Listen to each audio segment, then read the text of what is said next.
K1SSK.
SSKCL162.2.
SK1SSK.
K1SSK.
Colony.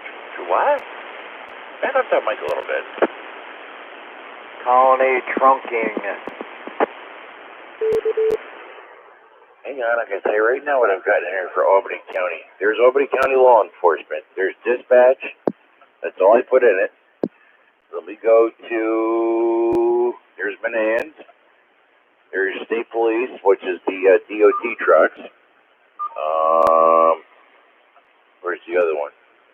There's Colony Fire and EMS. Operations 1, 2, 3, 4. EMS dispatch. Fire operations 1, 2, 3, 4. EMS dispatch.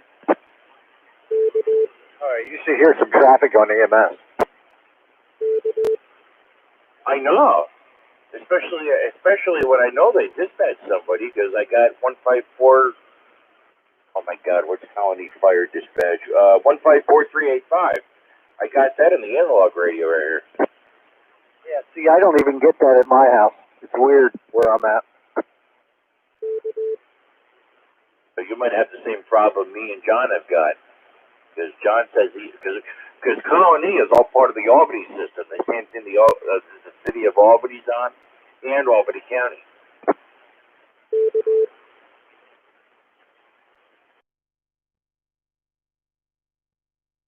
Matter of fact, the one microwave dish that I know is Colony's, that might be their old system. There's one right on, used to be Channel 10's tower back in the day. It now belongs to RPI. It's right there. You can see it from 787. It's in the Rainbow Division's backyard. That might be from their old system, maybe.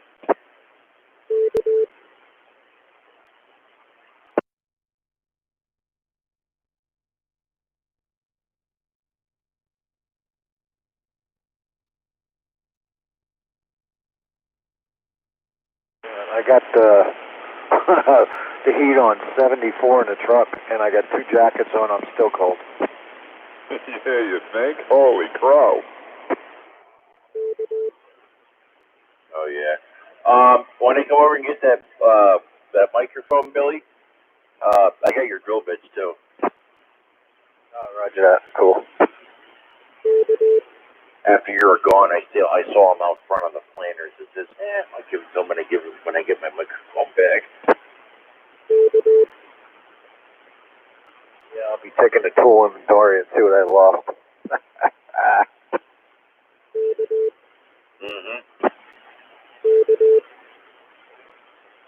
Have any problems trying to get in the guy's backyard? No, it wasn't too bad. I drove right through. Had to be better than mine. His land can't possibly be as uneven as mine is. Oh, no. Yours took longer, that's for sure. Yeah, the longest part was just trying to get the left in.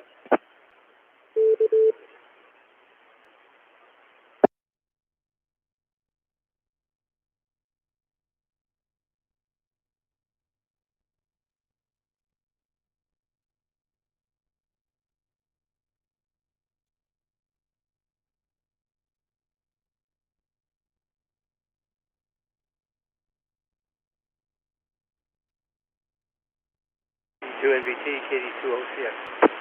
Yes, sir. I forgot I had your snake still here. I'll throw it in my truck next time I see you. Yeah, roger that. He got tools everywhere, guy. Say again? He's got tools left around everywhere. I know it, but I went over and raided his garage today and brought it home, and I set it on the box, and we didn't wind up using it anyway. Yeah, Roger. Yeah, we're trying to get stuff done over here, and I forgot to put his drill bits back in his bag. So when I go over and get my microphone, I'll bring them with me. In fact, they're already in the truck, so I don't forget them. Now the hardware starts here. See, that'd be you, Jack. KD2OCS. KD2OCS.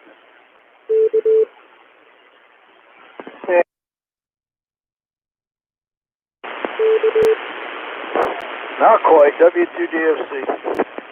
Hey, John. Hi, John. Hi, John. Guess I'll take the rear this time. Hey, John. Yeah. Hi. Oh. So you haven't been able to hear? No, I could hear the old, what was the old system, the Motorola, whatever it was. But no, not since they've gone to the, what, they're the Albany County system, but they're just on a site down there. And yeah, it's got a really short leash on it.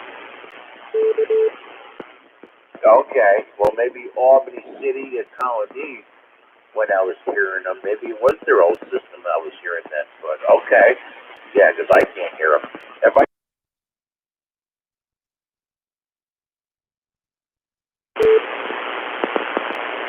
Well, yeah, I had programmed a scanner for somebody, and I had it in the truck, and I sat down at the Albany airport one time when I was running errands eating something, and I could hear it there, both of them, Colony and, but yeah, it's got a really short leash on it, so. hear it.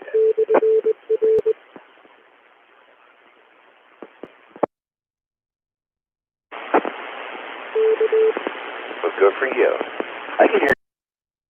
I hear PD crystal clear, Scotty. I got no problem here in Rotterdam. Since we switched the antenna today, I have not heard Schenectady County yet, like with Glenville Hill and all that were dispatched on, because those came in kind of rough, so I haven't heard them yet. Oh, something else. KD2NS, destination Bellevue, time to eat. Yeah, like gonna be right another half an hour. They're gonna be busy. I'll wave to you when I'm back in the driveway.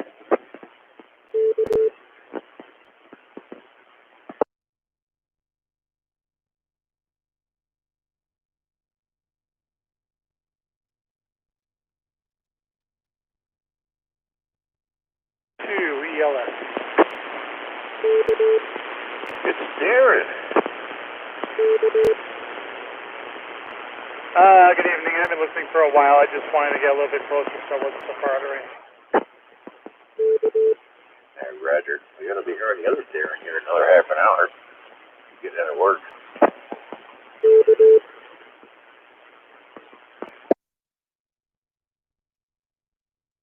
Yeah, I'm just coming back to my mom. I got the majority of the electrical panel run and wired in. All the other basic stuff. I got a lot done today. So I can wait until next Saturday until I get more stuff to do. Oh, Roger. Yeah, I had a busy day myself doing antenna work. Had a lot of help though. Had Bill, had Larry, the treasurer from the East Greenbush Club, and my Elmer come over. So, in fact, I was just talking to my Elmer on 10. He went back out to his garage. He's working on a bike for somebody, motorcycle.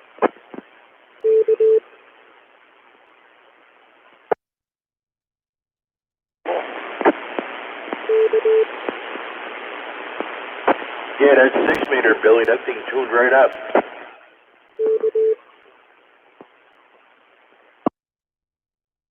Hardware store. What'd you tune up on 6, Walt? I didn't care for the SWR. I tuned up the frequency that the no bark 6 meter repeaters on. What antenna? The one in the shower. 6 meter ground plane. I don't know if you know our club. I don't know if you know our secretary, Steve Van Sickle, WB2HPR. One he gave me. Gotcha. No. Nope. Can't say I'd know him if I bumped into him. I've been thinking about making a 6 meter ground plane. I've got this doohickey thingamajig that threads onto the end of a piece of 2-inch pipe. It's got 3/8 24 in the middle and On the bottom end at 45 degrees, it's got 3/8-24 fittings for ground radials. So maybe someday I'll actually buy 3 or 4 hand sticks and put something together for it. Oh, there you go.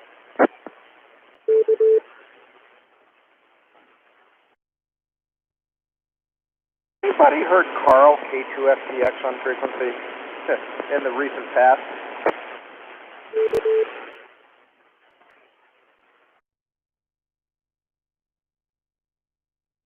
Last week or the week before, maybe I heard him?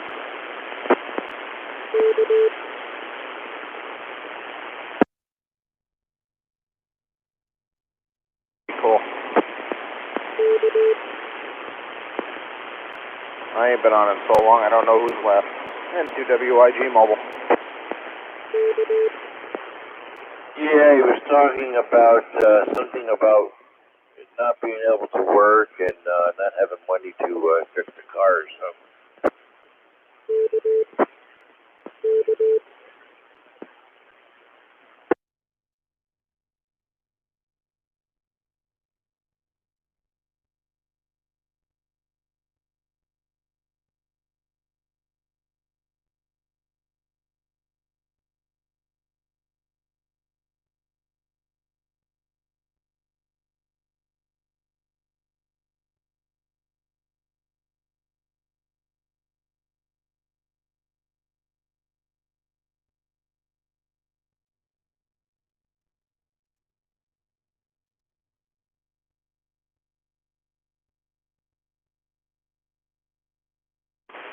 You gotta be in Albany County by now, aren't you, Jay? I'm almost down to exit 25 for 890 on the throughway here. Just going by Gilderland Service Plaza. Got a cup of coffee at the JQ Mart. Man, this is not sitting well with me. That'll teach you. Oh, wow, okay. You're moving right along.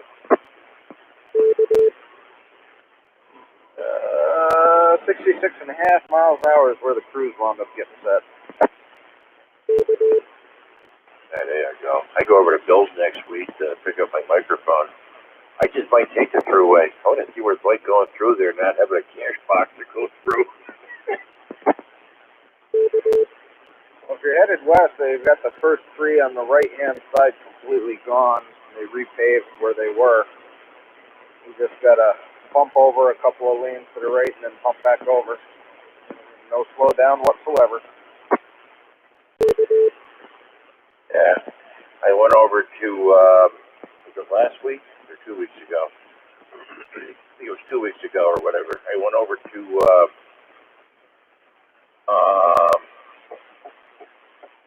over to Ravina to watch trains. And I went over the Berkshire Spur, and I did not see a Easy Pass reader until I hit exit 22. I never saw one at the cash box over here at B1, nor did I see one along the throughway, like you do when you get on there at exit 24. And then you got that cantilever down the interstate a little bit. Yeah, the gantry across the road with all the lights on it. Yeah, I never saw one of those or any kind of sensor at B1. So I'm like,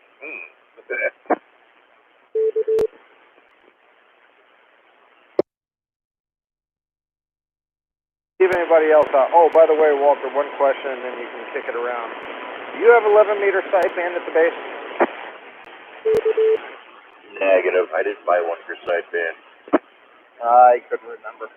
We were at the John on 11 last night on the way down. Alrighty. M2WIG. Kick the can around there, Walt. Anybody else? Actually, speaking of the throughway, let me go to my account for a minute.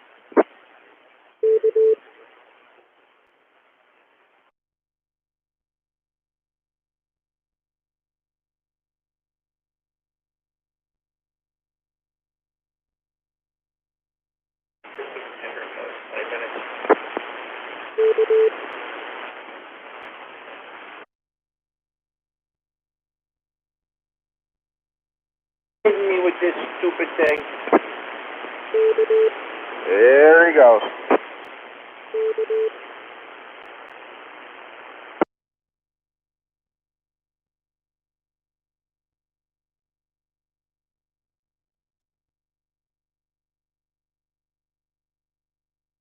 KD2 MV2 back mobile.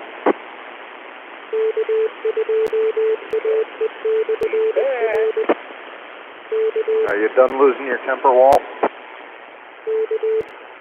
Yeah, because I had two separate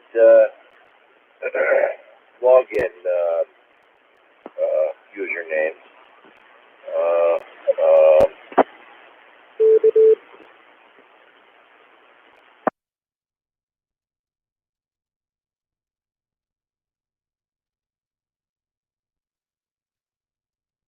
Really? I couldn't even see that trip registered. Wow. Okay. God, it should have been up by now. It's been over a week.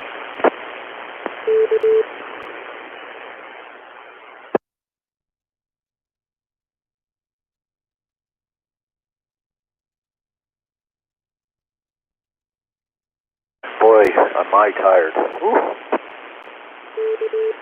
I'm with you, brother. Walter, I'm impressed. You kept it together today. With just a little bit of persuasion to relax, you did very well. Trying to do too much at once. I was still tired from yesterday trying to get stuff ready for today.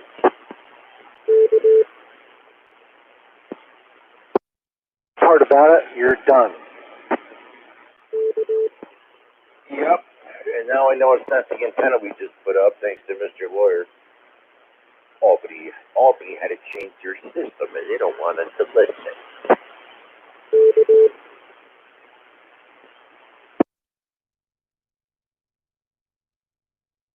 Be able to hear yours in either, Bill, because I think Gildan's on the same thing. Done the same thing the city of Albany's on. Just, you guys got your own talk group. When I'm in Gillen, I can't hear my, well, I'm in Colony, I mean, like some of Colony, North Colony, I can't hear our system either. I mean, our VHF system, when I was in Lake George, I could hear it like clear as day. When I was down past Kingston, I can hear it clear as day. Yeah, Roger. Yeah. Well, like I said, John told me that, he hasn't been able to hear it since they changed systems. Because I know if I bring that home patrol to work, I can hear it no problem. All 800 is, this is all money game. Motorola's making millions and millions of dollars. Oh, yeah? Our radio system worked fine. We just needed some more free. We needed more channels. That's all we needed. We didn't, I'm still not, I wasn't agreed upon it anyways, but they were going to move. I was just one voice, it didn't matter. But our system worked fine. Yeah, they could have just added more of 154 250s,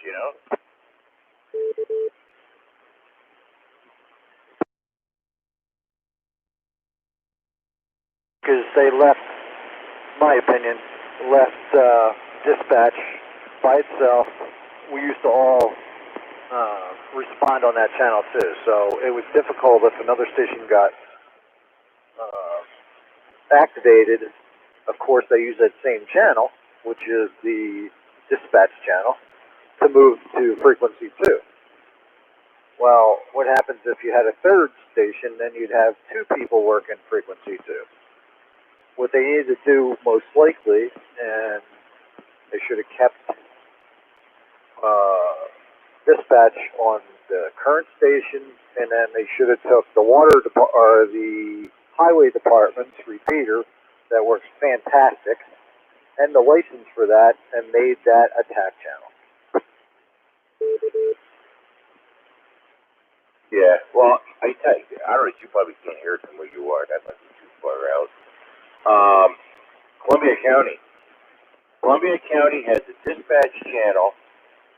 Once they're dispatched, everybody calls en route and arriving on what they call response. Response. And then once they get on scene, they go to their assigned talk group channel or TAC channel or whatever they call it.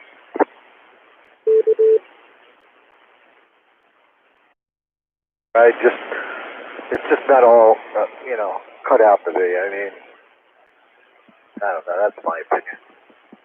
A lot of people will say, you have to go that route. It's fine. Yeah, right. Yes. I think it's called, at least that's how I got it labeled on the scanner. You only get so many characters to spell what you want to spell. But yeah, like I said, that's what Columbia does. They're dispatched on 161.9375. Everybody calls en route on 161.875. And then once you get on scene, you jump over to your command channel that you're assigned.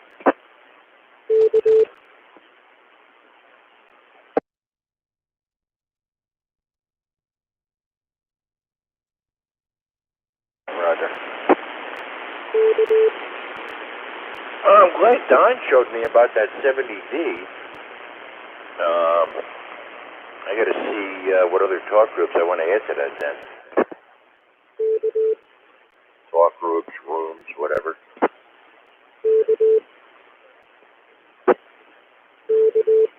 Larry already signed?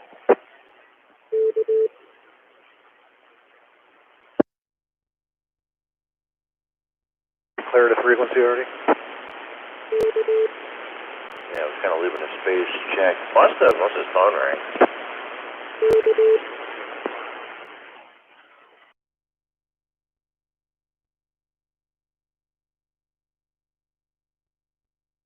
You just didn't get the wire antenna up for guys? Is that what you're saying? Yeah, I can do that with a ladder. Because it's on the lower part of the mast I can reach. Oh, okay. I thought maybe we call it Gilglen and get truck, whatever it is.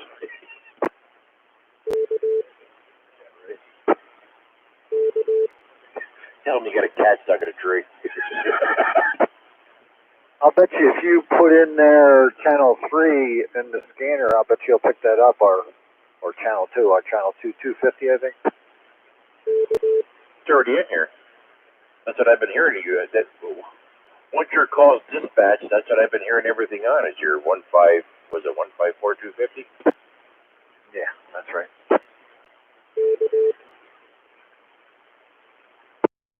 Simulcasted. Yeah, so. Oh, there you go. Not bad. I don't think like you said, the only thing he didn't get done was his wire antenna, and I didn't think we'd have time to do coax here. Run the coax to the bedroom and the living room, so they're on the outdoor antenna. That's freaking. We can do that anytime in a freaking snowstorm. Yeah. So, yeah, no big deal.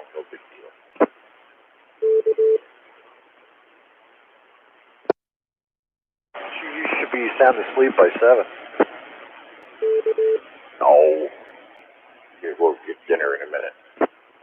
Where are you going? Firehouse. Oh, nice. Pizza? Of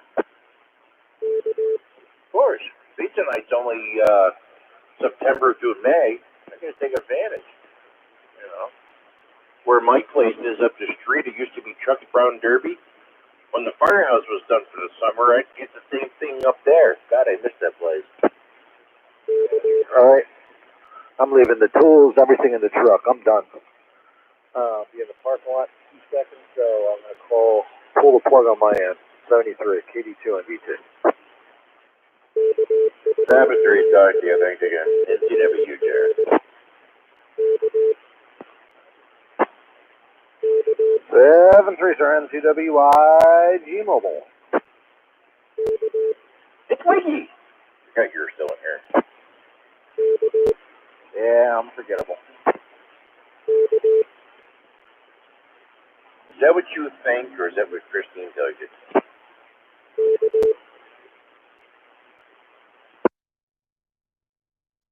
invited to stay for pizza and wings.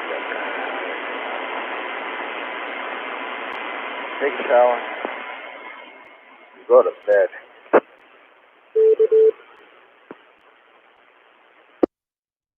There you go. I actually don't know how long I'll stay in the radio room.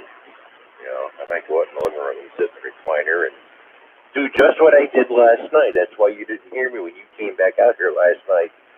I did just what I said I was gonna probably wind up doing, Gene.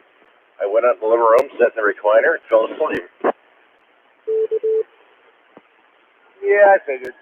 I gave you a holler. Didn't hear nothing. Continued to ratchet all over on 11.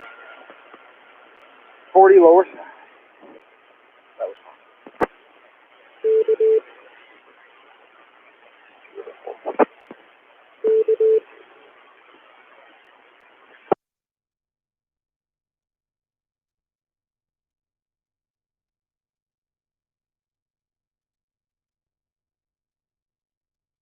God, I hurt.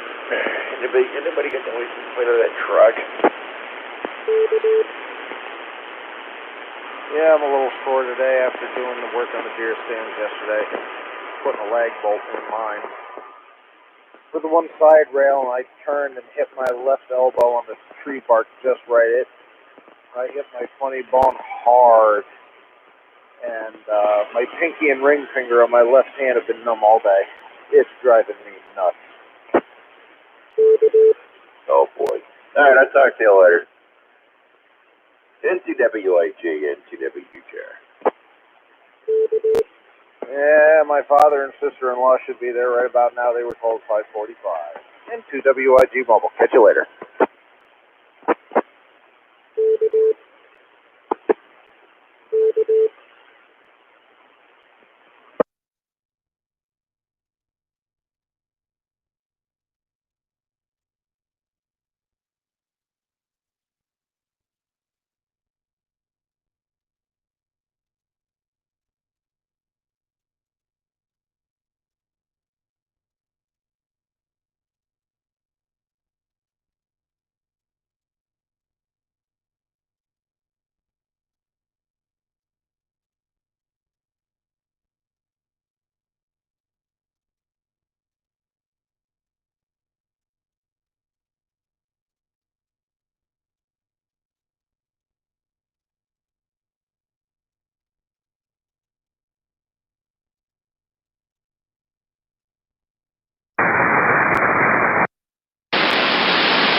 X-ray Sugar, number 88, multi from K9KE, check 83, Illinois.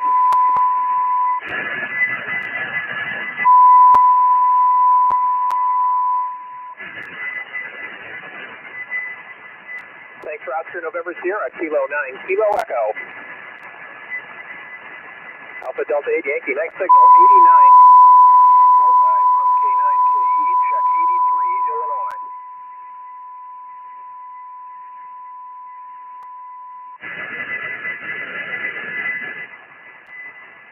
Thanks for the call from Ohio, Kilo 9, Kilo Echo.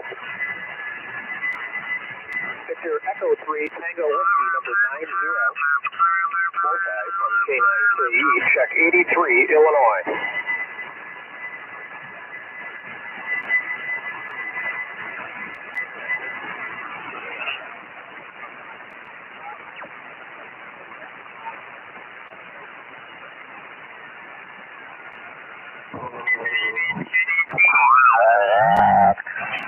Whiskey X-ray 7, top of 5, Bravo 83, EWA, right?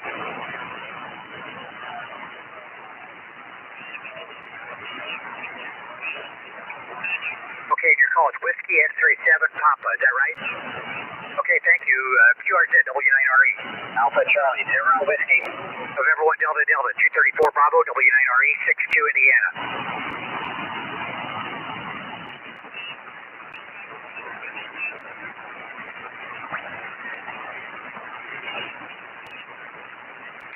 QRZ, Alpha Charlie 0 Whiskey.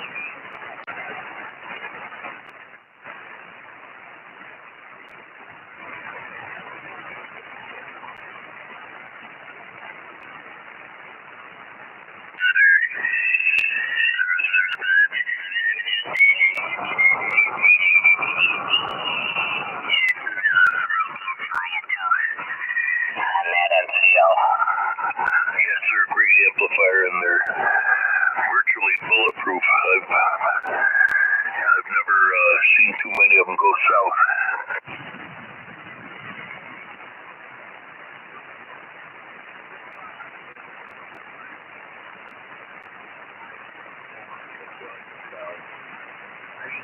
Making power, it's just where it's going to may have a couple issues, but I'll tear into it. I just really love that amp. That's why I took the 30 up one out of service. I got that thing.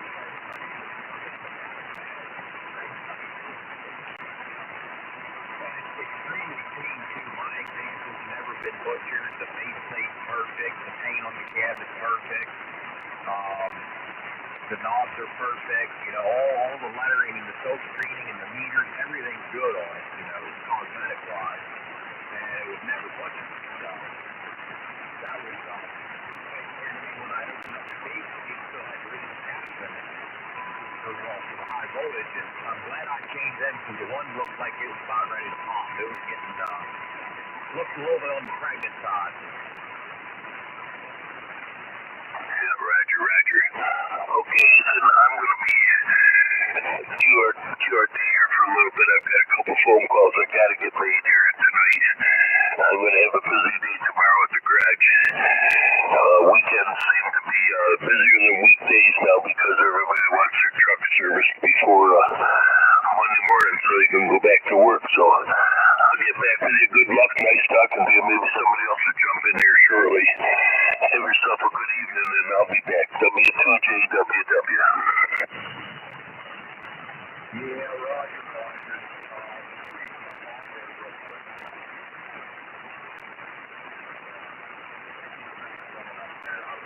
I'm feeding the 30S1 lately. I'm only doing about 800 watts out, but I'm not pushing it right now after last night. I was kind of down in the south after that.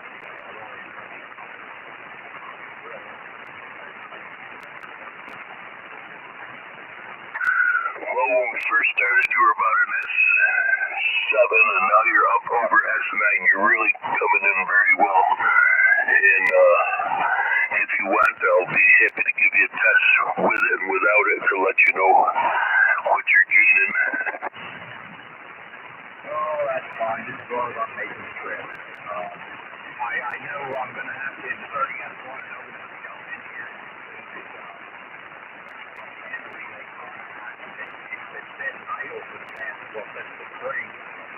plugged it in, got everything fired up, and I had to give the mic a flick. The come back in.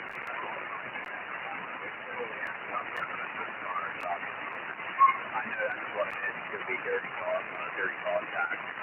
But alrighty, Mike, I'll let you get back to it. I'll be floating around here. I may be up there. Checked on. I know last time, Dawn.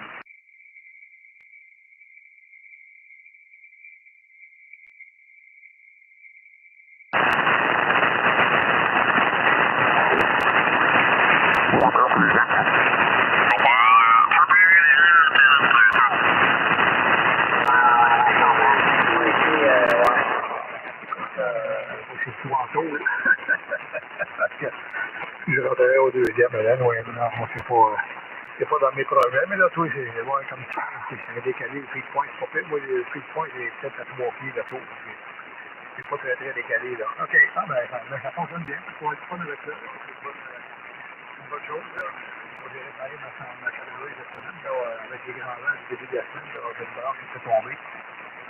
Fait que je l'ai réparé, j'ai mis ici, là. Fait que lui qui était en bas de 160, il avait la vie, je vais tenter de monter une coups de poids, puis là, avec une série, là, si jamais il y a d'autres intempéries, c'est des branches qui sont posées dessus, mais là, j'ai tassé l'ancrage là, au sol, là, j'ai tassé un petit peu, puis là, je suis dans le clair, là. Fait que j'étais après un poteau de l'hydro, je me suis tassé après un arbre qui était petit, là, il est rendu gros, fait que je devrais avoir la paix pour l'hiver, la mienne. Ouais, non, c'est ça, moi aussi, là, fait que j'en ai profité pour vérifier toutes les vis de rotor, tout ça, fait que là, je suis pas supposé remonter en haut, là. Je voulais la changer complètement de place, le dipôle, là, mettre la même plus haute, mais quand j'ai juste détaché, j'ai baissé au sol, j'ai changé le feed point, la ligne, puis c'est tout, j'ai remonté, là. Mais quand même, il y a un peu de gossage. Ah, là, non, j'ai fait la même chose avec mes deux tours, les roteurs. J'ai checké tout était bien serré. C'est arrivé sur mon arm fork à un moment donné. Voyons, il y avait une drôle de. Les centaines se promenaient drôlement. Il restait juste une botte en dessous du roteur des autres. C'était claqué et il avait tombé. Fait que là, j'ai vérifié tout ça. Puis justement, je suis remonté aujourd'hui dans la tour, mes antennes VHF 6 mètres. J'étais pas parfaitement aligné avec la direction, là, j'étais comme 15 degrés off, je suis allé régler ça, ça va aller vite. Quand il y a des stations, de position sur QRZ, ben là, je vais expiler dessus, là. Je vais vous laisser, je vais aller manger, c'était bien plaisant, messieurs. Bonne soirée, bon appétit, prends ça, Pedro, et on bien. Ah oui, ok, c'est bon, là, ça je disais, là, je m'en vais souper moi aussi, là. Fait que bon appétit à tout le monde, ben tant mieux Dan, ça fonctionne numéro 1, fait que tu vas pouvoir t'amuser avec ça, là. Ça fait un bon achat. VA2DF, le petit groupe VA2PA, je vais terminer le bac. OK, vas-tu en faire à soir, Pierre? Bon, pas avant 10 heures. OK. Fait que je veux pas vraiment film, là, en perspective, en tout cas, on verra, là, si je ne suis pas tombé de fatigue, là.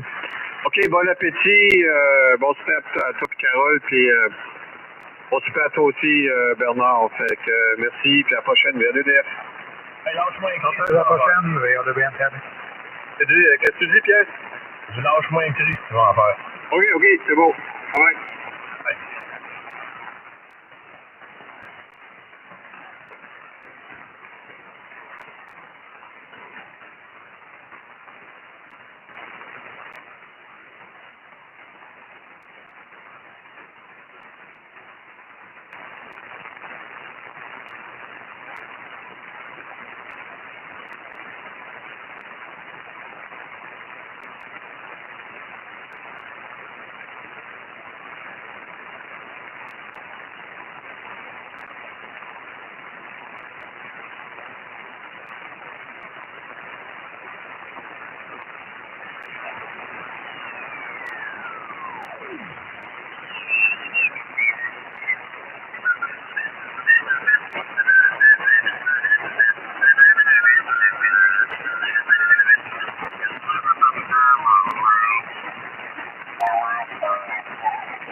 Very well through this way. I guess they can carry nuclear weapons as well. And those are the ones that wasn't worried about the most time to time about, they're coming through the coast, down from along the coast of Canada or the U.S. or something like that. They're huge planes. And if you listen to the sound of those planes, it sounds a lot like your signal. Go ahead. Okay, very good. Well, I just got a note here from a guy, and he says your audio sounds strange, so can he send me a clip so I'll have a look at it and see what it is, but I suspect it's the fan. I'll check into it. Not a problem. Always good. If I stop talking, I can see that the thing is modulated, so I get crank down the mic gain and so on and so forth, and see if I can, let me see here, get rid of that. That should change things around a little bit there, guys. Well, your voice is more high than but it's still in the background. But I'm not criticizing it. It's really kind of charming, as I said. I know that must be hard for you to believe. But as I say, it's like memory. And what else was I going to say about that? There was something else. Anyway, I think that's the name of the Russian bombers, the Tupolev or something like that. Anyway, they're huge. You know, in the news, and they fly by Canada shorelines and stuff like that. It's all over the news. Anyway, I think there was something else there I didn't have to. Oh yeah, but the 50 hertz rectification challenges of 40 or 50 years ago, when the Eastern European stations would always have that. I mean, they would have that as, of course, they're AM stations anyway, but they would have that as the background noise because they couldn't filter it sufficiently. I guess that's not a problem now. It's up to 50 hertz, but it used to be back then, right? Probably, I don't know. I see it's funny that you're talking, and I see a carrier in the background, and it has nothing to do with your signal, so I'm wondering what's going on with that there. So anyway, it's very interesting.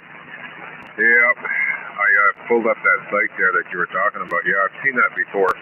I think it was written up in QSD or something like that, and it was entitled, what was it now, 160 for small loss or something like that, if I'm not mistaken. And I was talking to a fellow in New Hampshire that had that set up a few years ago.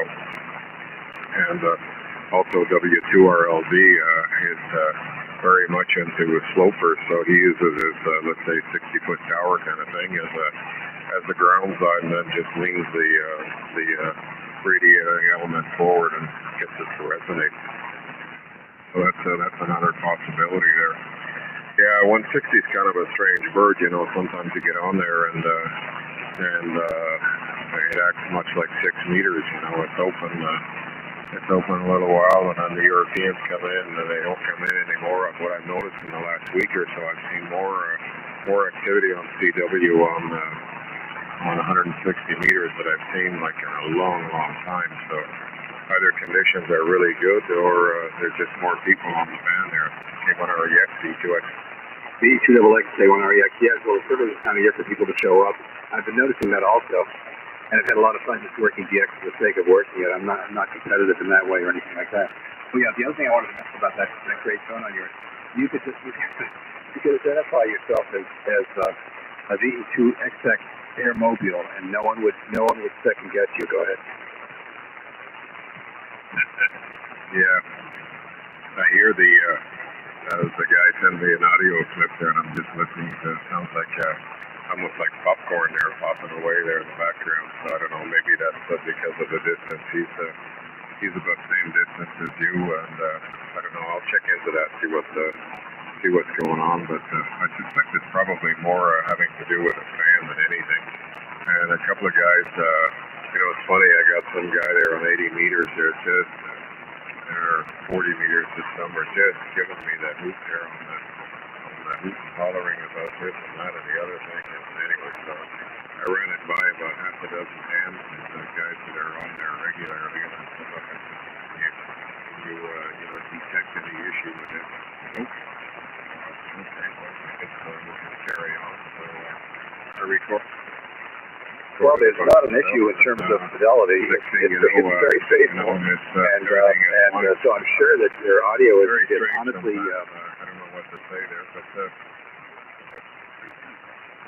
yeah, you're putting in like a nice solid signal here. It's very, very steady. So whatever you got going there, Don't change the dial setting for K1REX.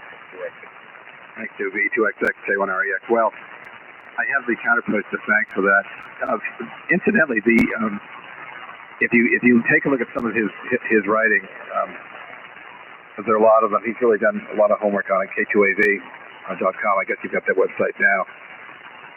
You'll see a reference to a choke valve that is required for the counterpoise.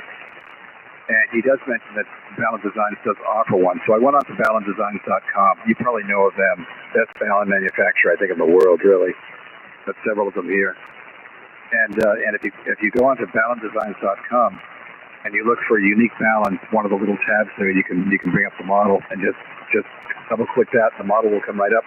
And apparently K2AV got in touch with them and said, look, we got this set of mousetrap, and it requires a really good choke Balun. And he gives instructions. AD gives instructions on the website about how to construct your own. But he also mentions the ones that BalunDesigns.com are now producing, which they are, and they're beautiful. And if you go down that page on BalunDesigns.com, you'll see the link also to K2AV.com. So clearly they got together and worked that out, which is really fantastic.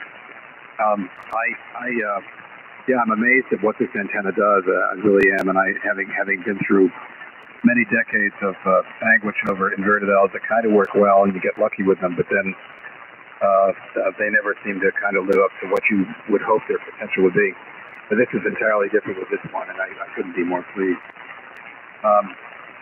If there's anything else going on. Oh yes, I'm really glad. I know there's a Canadian sort of Northern New England group, very informal group that is on 1846, and I'm very glad that frequency is being maintained as primarily a voice frequency, single sideband frequency. And I had checked in just a couple of times. I know it's very informal, but it's very pleasant, and have had nice QSOs there, and just as part of the roundtable. The next typical, up from 1850, the next typical QSO is held usually around 1858. And I've started thinking that if 50 loads up, I'll just go up to 1853.5, which would probably leave enough headroom. I think that's a frequency that's never used. So there are ways to indulge my curiosity to call CQ and see who comes back. And as I mentioned, that's part of the fun for it. I wonder if you what other bands you work. I think you mentioned 40 meters. 40 meters.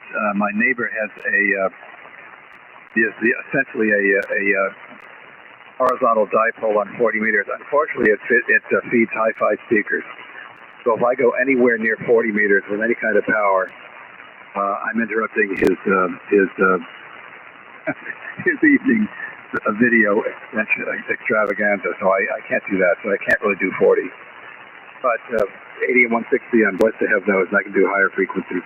I do have an antenna farm here, and on 160, I have, of course, this antenna now that you're hearing, a full-wave loop on 160, which I'm now using for reception because this antenna is actually better than that, believe it or not. And a Carolina Windham, which is also a very, very good antenna, but this on 160, this also tops it. So I'm sort of coming in for a rest here on the counterpoise deal with the inverted L. Back to you, Stu, for anything else. The E2XX K1REX. Okay, very good. K1REX, V2XX, very good, excellent. Yeah, well, it's one of those things. Antennas are kind of a mystery. You can have antennas that they don't perform the same each and every day. On 160, it's really strange to say. It's going to work better the other day. The other received an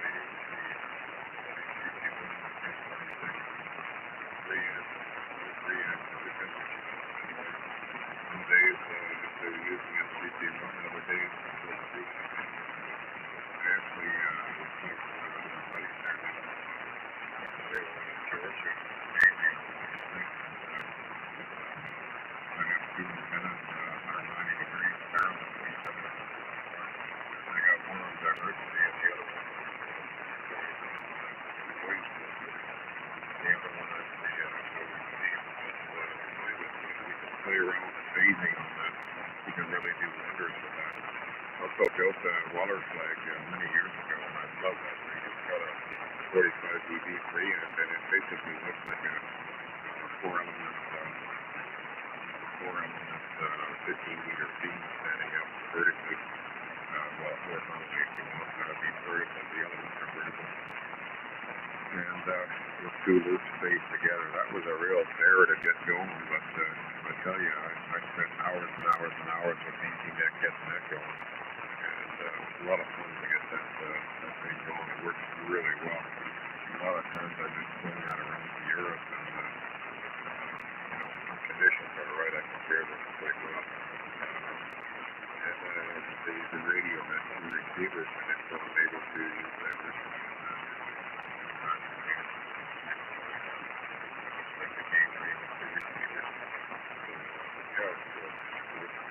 So I've been having a lot of fun on 160, and the guys that I talked to are pretty serious about 160. In fact, they have worked to change some of these early WC just 25 or 150.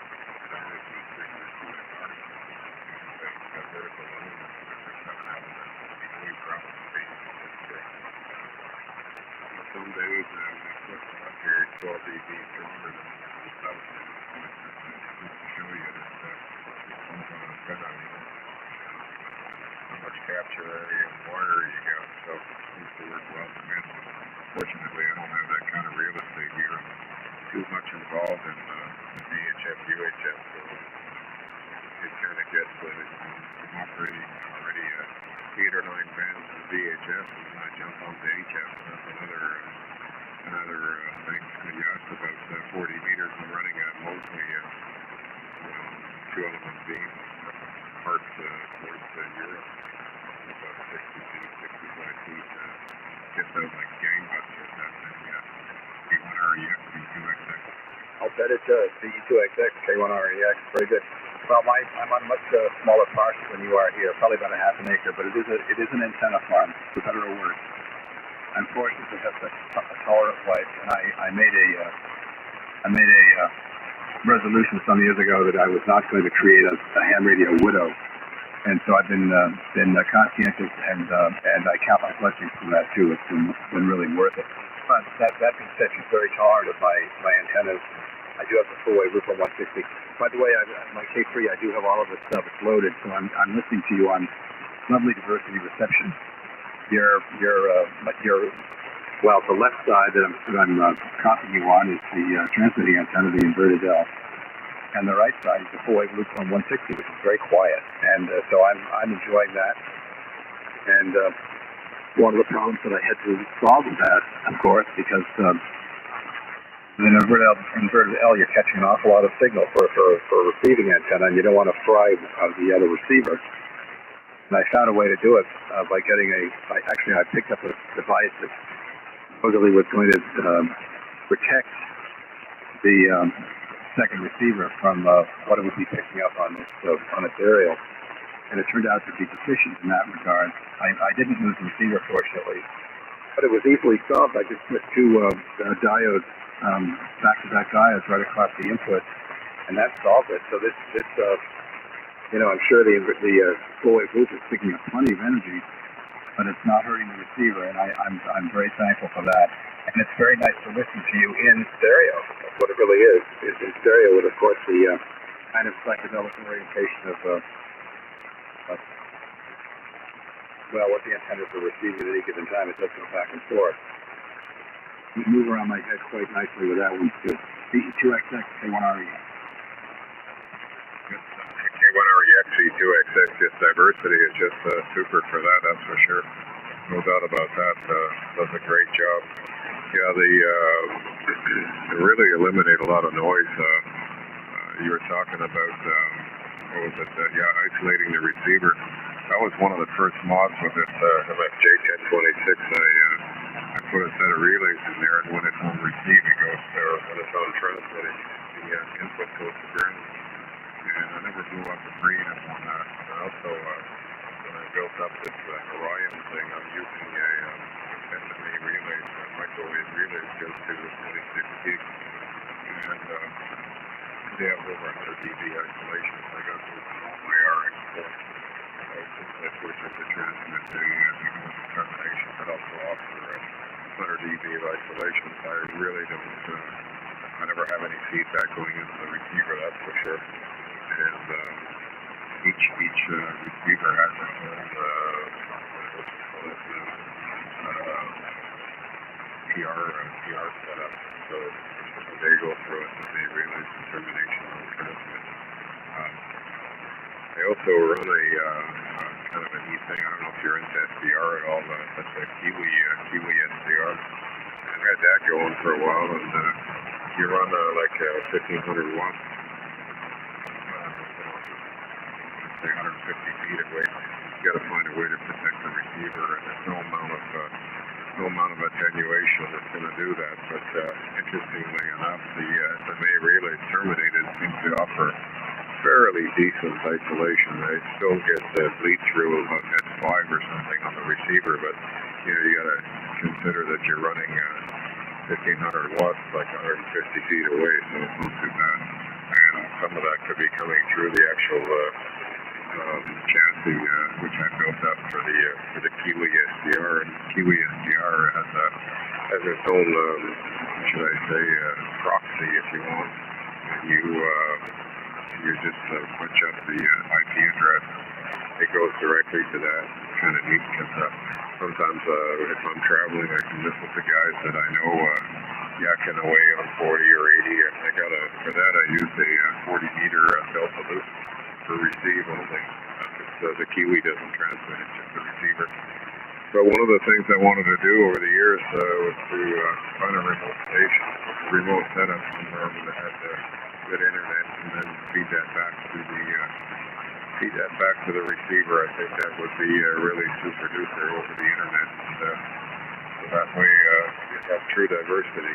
Like 5-6 miles away when the signal comes down, you're in. And I played around with that with a guy that was in Buffalo or something like that. It was just phenomenal because I'd lose the station from Iowa, and the next thing you know, he'd be up like at St. Buffalo kind of thing. So it's really, really weird and wonderful to say the least. Okay, what are you actually doing? Yeah, it's simple to do like using multiple telescopes to probe. Well, of course they can't. I mean, they can't really do much 3D outside from the planetary environment here. But just to try to stabilize what they're looking at, having various ground scopes and the ones in orbit and whatnot. Sounds kind of similar to that. There was something else. Oh yeah, in the cheap drill department. Oh, someone's adjacent in frequency. Anyway, in the cheap drill department, I did about 3 months ago pick up an ICOM 7300. I was going on vacation, and I had occasion to work one on AM. I do a lot of AM operating, and I've got a nice AM station, hi-fi stuff. It's brick walls, it's plus or minus 5 kilohertz, but it's really nice. A great, a lot of fun, magnificent obsession to get that up and going. If you consult my QRZ page, you'll see most of it anyway, and you'll see it's a trip down memory lane also in terms of some of the equipment I'm using. But it's all been hi-fi, hi-fi changed over and whatnot, so it's really fun. Anyway, so I got this ICOM 7300, which is my first baseband rig, and I took it to Cape Cod with me. And the thing weighs under 10 pounds. And I took 80 feet of kind of crappy wire just in case. I figured I'd sling it over a couple of branches to see what I could do. Of course, it is by the ocean, so therefore you can, that's worth a lot. Anyway, I visited the Marconi station up on Cape Cod, and the actual station is now about 300 feet out to sea, given the erosion that's happened between 1901 and now. But there was a very nice display there, and I was quite moved by it.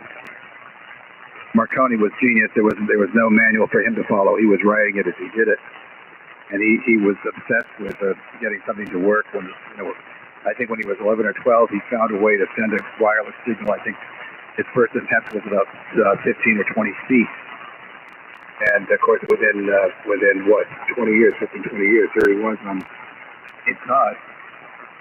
With four 206 calls called wooden towers, and the catenary was probably looked like a spider web, and generating hundreds of thousands of spark gap energy. He had several buildings in that compound that were power supply buildings because there was no commercial power available that could possibly handle anything like that in 1901. And he did it, so he made his across the sea deal in November of 2001, I believe it was. And while I was on the Cape, so I went and visited that, and I went back to where I was staying, a cabin, not too far from the ocean. 80 feet of wire, flying haphazardly through a couple of branches. And I get my little IC 730 out, 7300 out, and went to a frequency on 80 meters, where late at night they have it's a nice English guy, G0 EBY, Davis named it, on about 3.79 plus or minus megahertz. And he was on as usual. Then I called him and I talked with him on a couple of different occasions there, along with other people. And I felt in some really crazy way that I was here I am with something that weighs 10 pounds and puts out 100 watts, and the antenna was crappy. And I'm talking across the Atlantic. I'm doing what Marconi did, and relishing in the fact that he was so amazing in what he did and how he did it, how he wrote the book, and having him to sanction that. And then again, the march of technology, where I could do it with a box under 10 feet to head and an antenna that's almost beneath contempt. Thank you, that's ZE2XX K1REX. Well, that 7300 K1REX Z2XX, that 7300 is quite a nice little radio for, that's bang for the buck there for those who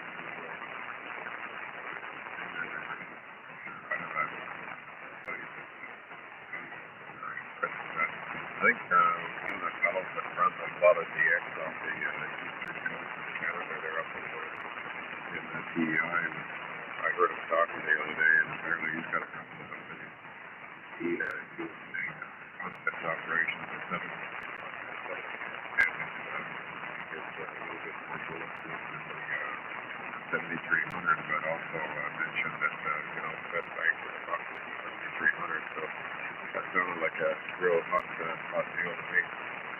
Anyway, I had an opportunity to listen to the audio that the guys were saying there, about 500 kilometers, so 350 miles, well, not quite, maybe 400 kilometers, so 275 miles from here. And about the same distance as you, and what he's hearing is like a picket fence noise on my signal. I don't know if you're picking up any of that at all, but there's some like that going through my signal, so I don't know. Might want to comment on that next information. I pulled up your webpage here, that's the kind of shack I like. None of this stuff is, it's stacked and it's measured with the transit and everything. It's got to be nice and clean. No. I like it. Messy like that. If you go to, if you want to see my setup there, you can go to Wave Notes. Type in Wave Notes. Go into the users there. The users there is a picture of the specific station there sent in a couple of years ago. He also moved me from Quebec to Ontario, but that's okay. Thank you. And what else was I going to comment on? Yeah, that's great that you were able to get out there. Sometimes, little radio to one of the earlier versions of portable radio there, the TF680, which covered 6 meters in HF, and I've done a lot of contact with that. It's not a great radio, but you know what? I almost sold it a few years ago, and I was going to get like $350, $400 for it. No, I might as well just keep it. So reworked the front end on it, and for 6 meters, and I used it as a 6-meter ceramic heat scanner because you can set limits on the scan. And I find it just marvelous there. It receives every bit as well as my Apache lab stuff with the new front end on it. And plus the scan. It's great. Sometimes in the summertime, about the date of July, I got that thing dripping there from 30 all the way up to 50.150. Just want to scan back and forth. Something happens, I grab the DNC connector, put it on the radio. I go with my other radio, so that's pretty cool. In the picture, one of the comments, I recognize the HQ radio. I don't know if that's the 110 you got up there on the stack on your table there, but might want to comment. The transmitter, which is below, I don't recognize, so I can't comment on it, but I recognize the HQ at the top there. So yeah, that's pretty cool stuff there. What are E2XX? Well, it weighs a lot. Okay, so the E2XX K1REX. You know, it's funny. I'm at the look behind me. I don't have any lights on in that part of the shack at the moment, so I was operating off of it earlier today. Hammerland HQ110 is one end. Hammerland HQ140. 140X is a nice receiver. That's a dual conversion receiver. Vintage around 1956. The transmitter that you don't recognize is a Globe Champion, WRL Globe Champion, which is retrofitted to a 813 final, modulated by a pair of not 813s. I can't remember that tube type. Typical pair of multiplier tubes. And my mind is just on blah. Well, it'll come back to me. And then the receivers, there's another HQ145 Hammerland there. Over a National NC303, very nice receiver. Then you get over to the left, you see a Johnson Ranger. It's actually a Ranger 2. And this has been heavily modified for hi-fi. Beautiful transmitter. To the left of that is the AL82. I'm sure you've seen those before. They're 3500T. And on top of the Tentec Omni 7, which I actually used to prepare the amplifier for AM, because I've got audio processing, and my typical voice peaks on AM are about 140%. And so you need to have the amplifier set up in a way that will provide the headroom that requires. And so what that means, I mean, I drive the amplifier with about 13-14 watts coming out of the Ranger 2. It's also converted for having the option of lower output. So I drive it with that, and that drives the pants off that amplifier. And with 250 watts carrier, it means that with about 140%, you need a headroom on that amplifier. You've got to let it be ready for it to tolerate 1400 watts out, be tuned for it, to be able to take care of the waveform and do properly by it. And it does. And I've got a nice I think it's the only computer I have in the shack, but it's dedicated to a monitoring device that really gives very good monitoring information, including waveforms of what's happening with modulation, so you can really just nail it and get the thing working perfectly. That's about the station. Although there's always more, Like what's not included is a nice Army. What's the number of that receiver? I can't remember the model now, but an Army receiver, early 1950s, with a tuning converter on top of it that covers 1062, believe it or not, back in the day. And I've got other stuff around here that's too voluminous to mention. I'll stop there, but that's basically the AM setup. And I have a lot of fun with that. There's a nice community of AMers. It's kind of fun. Sometimes I get on at 3675, and I call CQ an AM. That's an open frequency, and I just call it. There's another AM frequency that's more commonly used. It's 3705, but I wanted to try to break a little AM in down there, so I will call AM sometimes, call CQ. And someone will come back, usually with a transceiver, and hasn't ever pushed the AM button before, so I've never used it. And most transceivers don't do a very good job on AM because the power supply isn't up to it, so they'll have much too much carrier, which means that there's the power supply is strained whenever someone speaks into that, and so it's the audio gets muffled and crappy and all that stuff. So usually there's a little lecture that follows, sort of a come to Jesus talk about how you can get a sideband transceiver to sound at least halfway decent on AM. And another convert is made, so that's kind of fun. And the reason I got an IC, I'll pass it back in a second, Stu. The reason I managed to get the IC 7300, which is, as you said, it's a phenomenal rig. So much so many features and so much wonderment in one small package like that is mind-blowing. But the reason I did is that I was doing that on AM one night, and this guy called me, and I swore, I figured he had a nice AM station because he sounded really good. And he said, no, this is a 7300, and I've never used it on AM before. And I said, man, my first thought was, I got to get one of those. Like, that's, it's amazing that ICOM would have given so much thought to the qualities of that rig that they would even care what it sounds like on AM. And they did. And they really nailed it. Thank you there, Stu. VE2XX, K1REX. Okay, very good, Stephen. K1REX, V2XX. Just a comment, the Omni 7, the had one of those radios. Super radio, by the way. I hope you like it as much as I did. I had it for, first day it came out almost, and I had it for 5 or 6 years. Had a Jupiter before that, so I was really a big fan of Tech. I find that radio is one of the better that produced, vintage as opposed like to the Argonaut 5 and stuff like that. Some of these machines are just terrific receivers for CW and that. Jupiter and the Omni were by far one of the better venues. There's a bit of a joke there, so glad to see that you're hanging on to the Omni 7. I have a buddy I talked to on 160 meters up as well.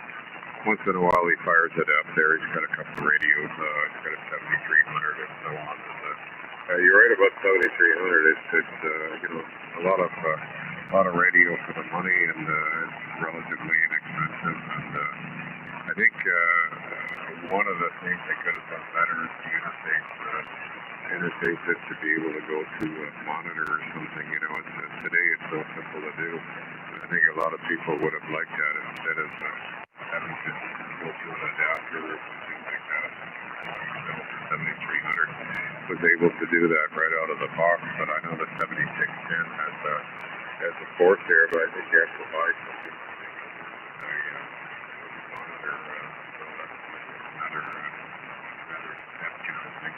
I use the Omni 7 with N4PY software. I like the software. It was user friendly. Jupiter, I can periodically lock up on me, and the problem I think with the Jupiter is that it required it to go into like a mode of its own kind of thing, and all you would get was the I guess it's icon there.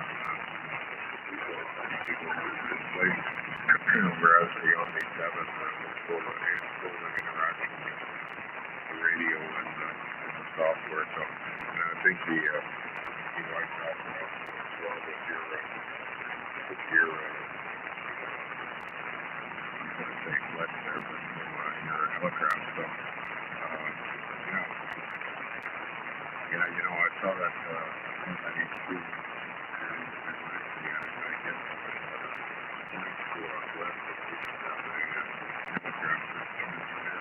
HQ110 as a receiver, and I recognize that from the talk on it. Yeah. And when you mentioned Globe Chief, I looked on the right there, and I said, yeah, I have I don't know what it is, a DX or something, maybe Globe Chief Mine.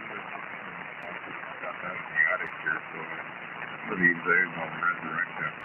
But you mentioned National Military or something there, the HQ, I said, yeah, there's a red logo there, so I'll keep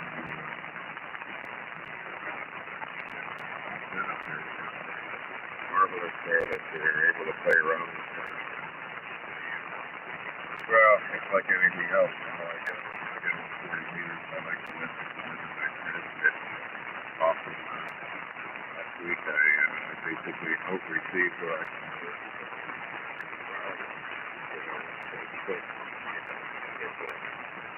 Simple wire antennas are able to do the job, especially when you're trying to work in Japan or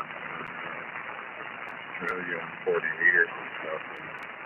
And it's all about gray line, and get on at about 4 o'clock, 3:30, 4 o'clock every day. listening to these guys there. They were 5 and 6 back then. They're a long pass. So interesting stuff. Another game altogether. Anyways, radio is sure. Just merely limited by imagination. K1REX by imagination and footprint, I think. Okay, so BE2XX K1REX, very, very good indeed. Yes, the Globe Champion, it's an 813. That transmitter, boy, that thing weighs too. That transmitter, I think it was, oh my God, what were the original tubes in that? They were rare as hen's teeth. 88 something or something 88. They were very hard to find. And the person who had this transmitter had, before I got it, had done a rather sloppy job with an 813, which I had to work hard to clean up and was successful doing it. And yes, I'm modulating that with a pair of 811As. I finally remember what the tubes are. Nice audio section in that. Had to mod it some, but it's nice. It really holds the film very well. So let me see. That being said, I wonder if you're. Let's see. I'm looking at the band scope here, and I'm not seeing anybody on 46 yet. Well, we've just been owning the frequency in 1850. Tell me a little bit about the activity on 46. I've always felt welcome when I've chimed in, but it's been a handful of times. But it's a more regular group that comes on there, and I guess the group is nicely, primarily a Canadian group. Very gracious, at least from what I've seen from welcoming northern New England stations into it. Let me pass it back to you for anything else there, Stu, and I think I've got to say 73 quite soon. I think the dinner call is going to be shortly rather. And I'm reminded, I don't know if you ever saw this, but I was at a ham fest some time ago. I know I was making a mention earlier about how I had sworn that I would never make my wife a ham radio widow, you know. And it reminded me, and actually she saw this, she wanted to get this t-shirt for me. In fact, I think maybe I had it, actually. I think she did. And the t-shirt had a quote on it. I don't know if you've ever seen it. It said, this is a quote now, it says, my wife says, if I transmit one more time, she'll divorce me. Oh, what do you think of that one, Stu? BE2XX K1REX. I should send you a picture that I got, and it's priceless. I'll send it to you by email. You're going to kick out of it. It's kind of the reverse of things, but anyways, I won't spoil the punch. I'll just send it to you. You'll get a kick out of it. Yeah, what's going to come is one more thing. Yeah, okay. Yeah, so normally at 5:30, I'm on a 1846 WB402X in Georgia, otherwise also WB430 in Virginia, and not as northwest of Virginia, South Carolina, and W0YWP. We get on at 5:30 months ago. This is like my 6th or 7th year with the group, and we start usually after before the line change. Get on 160. The rest of the time we're either on 40 or 17 or 80 in bad condition. But we call it the late show, or the early show, and the late show. So 1846 at 5:30 and 1846 at 8:30. I get back on. Sometimes they're on at 8 o'clock, but I get on at 8:30. So you're more than welcome to join in there. And yeah, it's a round table. We just talk about crazy stuff. Nobody's got an agenda there. It's just a topic of the day. We did talk about carburetors one time there. We must have kicked that around for, I don't know, an hour. It's always one of these things. Our dear friend is out in Iowa there, and he's items there, so sometimes he talks about it.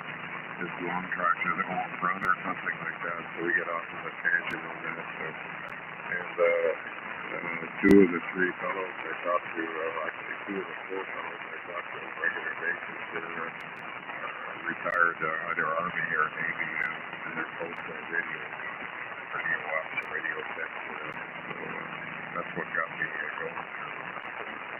Well, talking to these guys, so you're more than welcome. In fact, if you want to chime in tonight there and just jump in and when else when you in, there's no problem. Only 4 or 5 of us, and we usually keep going there for half an hour. At 10 o'clock we're done. And then the Canadian fellows, real local to me. Seven minutes up to Toronto, north of Toronto, they're about an hour and a half up to Toronto. And yeah, they get going with a couple of guys and stuff like that. So it's a good crew, and sometimes I drag my feet into that there as well. But we all know each other, and good fun, as they say. We kept 46 because he was heavily solicited at one point. 46 So back to you there, K1. Yeah, go ahead. Okay, Stu, VE2XX, K1REX. Very good, very good. Well, thanks for the information about that. Well, I'm glad that 46 is occupied like that. It's really nice to have a bit of a buffer for 1850 and also to be able to use that frequency and to stick in from time to time. And I did make a few notes about that, so I appreciate the information.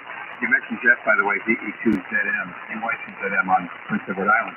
Actually, our paths crossed recently. It turns out that he and I grew up on the same street in Cambridge, Massachusetts, and he moved to New York. His family did in the 5th grade, Portchester, New York, Bedford community from New York City.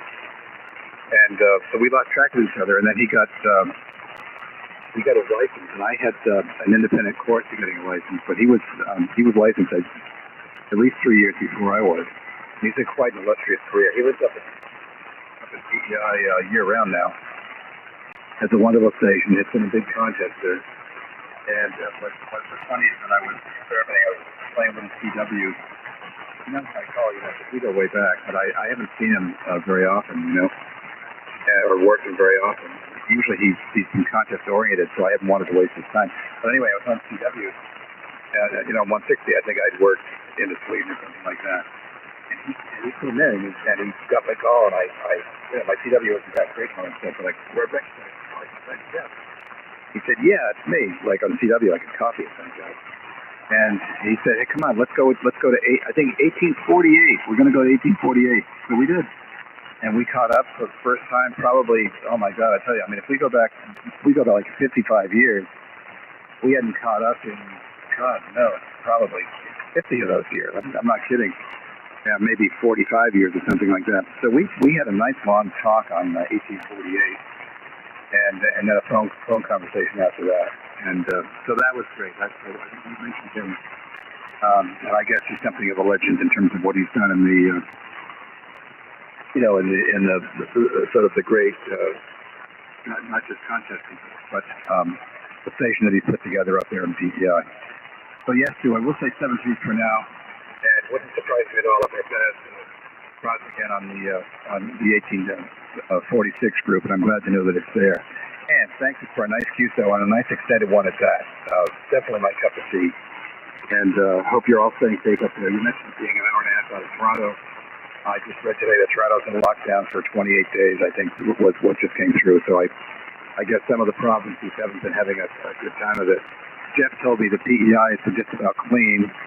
He feels very fortunate to live there for that, but just some of the other provinces have really taken it in the chin. Back to you for anything else, too. I'll sign on this one and listen out. Pleasure's been entirely mine. Really enjoyed this QSO.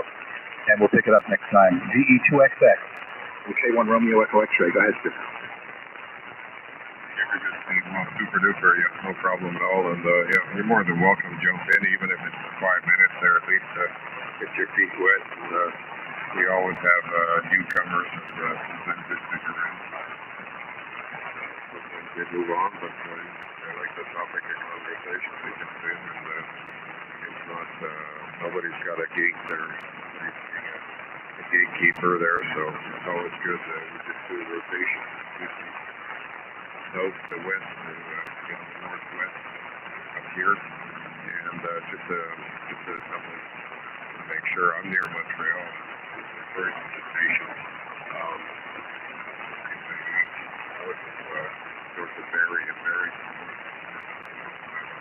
So he's got really shield and tennis.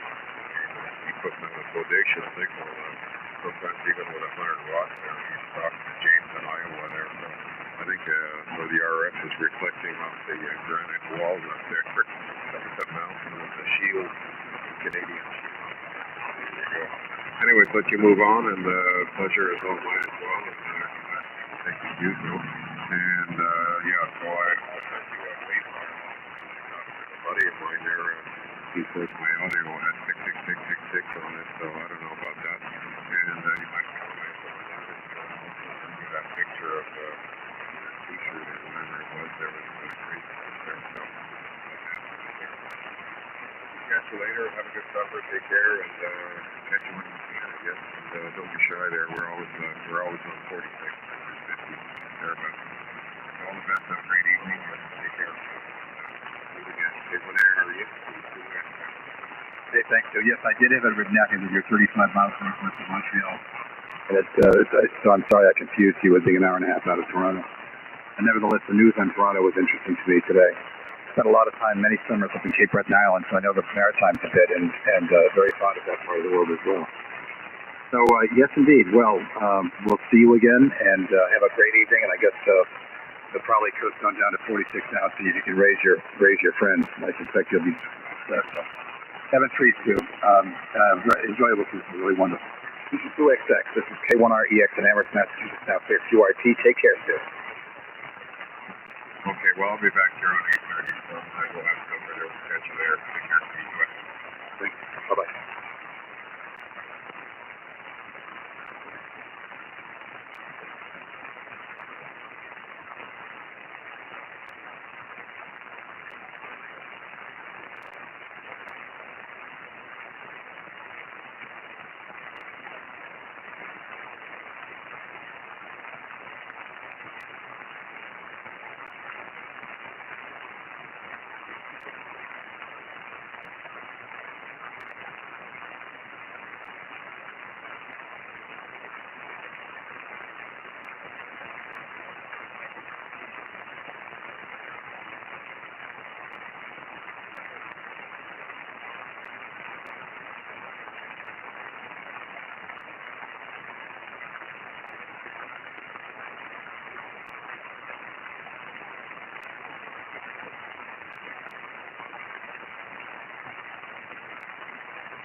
right.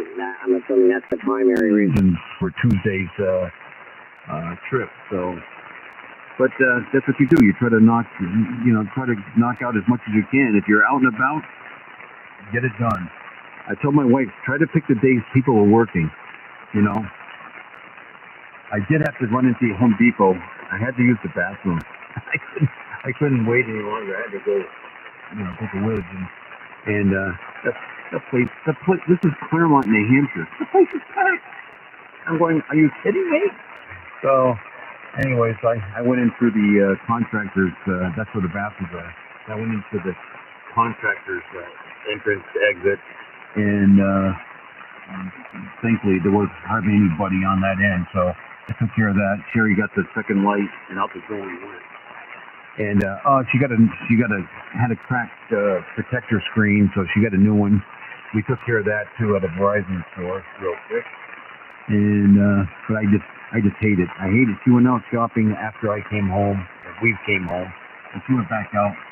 And I just hate it that she goes into these stores, especially on the weekend, And what else? So yeah, okay on the test for prostate, but I'm not going to pry on the prescription. I was curious why all of a sudden you got a prescription but you're going to have a blood test. But anyways, yeah, I know it's like that with everything. I'm supposed to have a cleaning at the dentist next month. Now I don't know if I'm going to be able to get it. And I've been doing really good. I mean, I was blessed with some pretty decent teeth, but in my younger life, I wasn't diligent about taking care of them. So it cost me a few bucks to be able to keep the ones I got. And nobody to blame but myself. But I'm at a point now where, my teeth are real good. I did have one implant put in because I had a crown there, and then the crown broke, got brittle over time, and then it or the tooth got brittle that the crown set on, and it broke right flush. So I ended up getting an implant there, but the rest of them are all mine. With a few crowns, but basically all my teeth. And so I'm really good about getting them cleaned. And I used to hate to go to the dentist because if they anytime they touch me, it was going to be pain. Now it's not like that, and so I need to keep it there. And I'll tell you what, Marshall, I use a pretty heavy duty dental floss. It's almost abrasive, and I'd go run and tell you what I'm using there. But anyways, also I have a water floss or whatever you want to call it. I use that every day. I got one I take down to like a handheld one that fills up. It's got a reservoir. It's all handheld. And I use that when I'm on the road, and I got the one here that works great. And I get my toothpaste from the dentist as well. So, anyways, let's see what else. When I got my booster shot today, I was talking to the pharmacist who Sherry and I the shot. It feels like somebody punched me in my left arm. Sherry said the same thing too just a few minutes ago. I'm hoping I don't have a reaction like I did last time. I had one day where I just felt like almost like flu symptoms coming on, that type of thing. You just had a kind of a lousy day, and then I snapped right back after that. But so I'm just hoping. I was hoping if I'm not going to feel good, it'd be today, not during work. And but anyways, I was talking to the pharmacist, and he said that it does look pretty promising. That vaccines will start getting rolled out by the end of the year. And I said, I've been watching the news. I said, I know healthcare workers, first responders, and then people with health issues will get them first, and then seniors will get them, and so forth. And I said, I just want everything to get back to somewhat kind of normal, and it'll probably take another year or so. So he says, I'm thinking that it most likely could be an annual shot, not just one shot and that's it. It might take 3 to 4 years to completely get rid of the virus. I don't know how that can be done when the flu is around every single year, but it might be because they try to chase different strains and aren't successful. And whereas this virus, I don't think has mutated all that much. So I don't know. I'm not a doctor. W2FID. Yeah, I covered everything. W2FID K1SR. Okay, take a break there for a minute. K1SR, W2FID.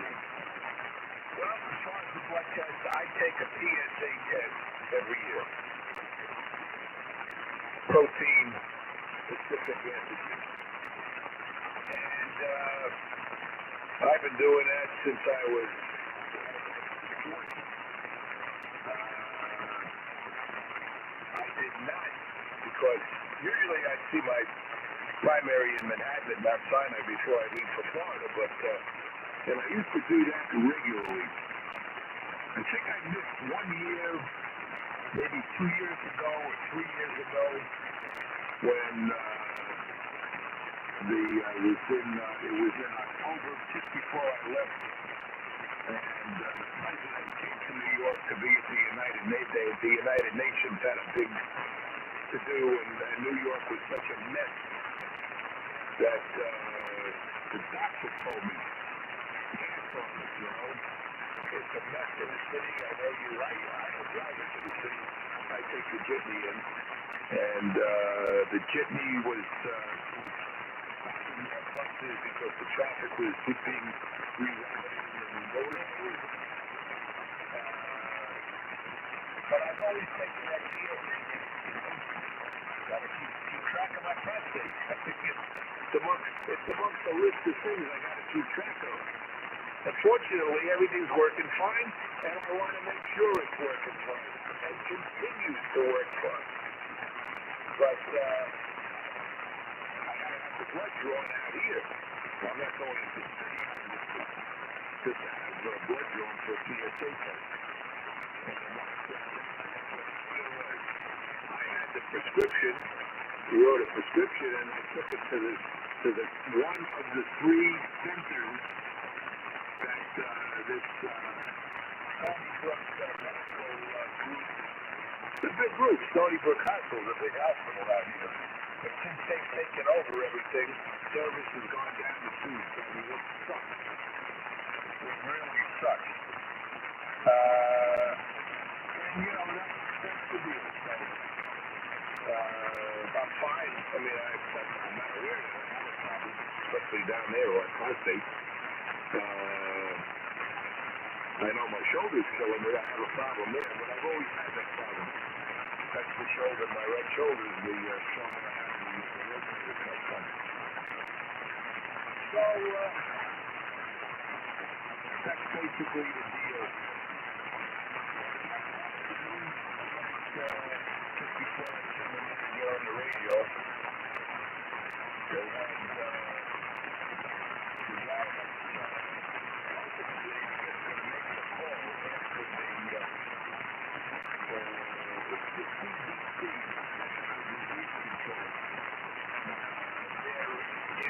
there's a provision of immunology was going to make the call to proper call right state.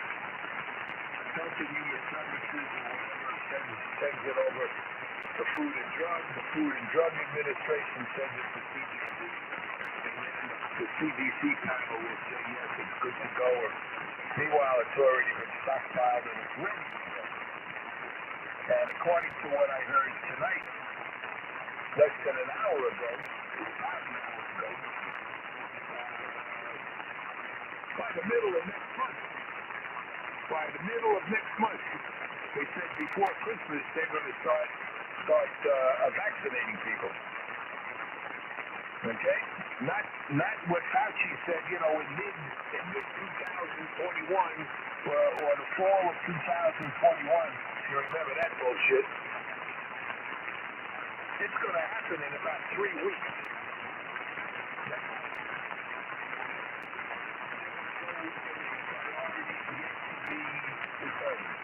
That's what approve it, and will approve structure of food direction.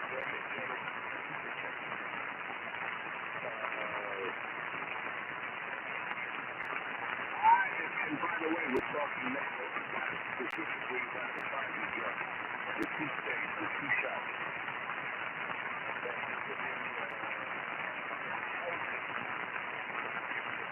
The next one coming up is going to be in the start of 1 shot. Treated like you would an ordinary shot. An ordinary vaccine, like the flu vaccine. You got to keep it refrigerated.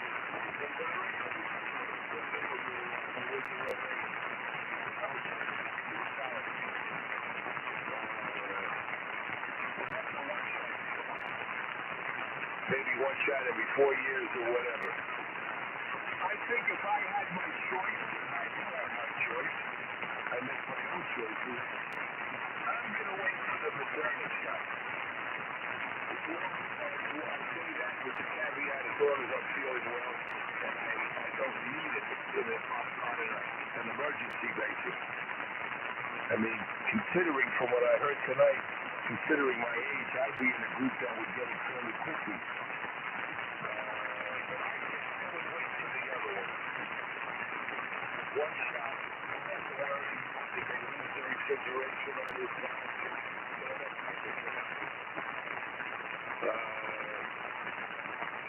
What I'm really impressed with, and I saw him on TV again this morning, is this guy, Gustav,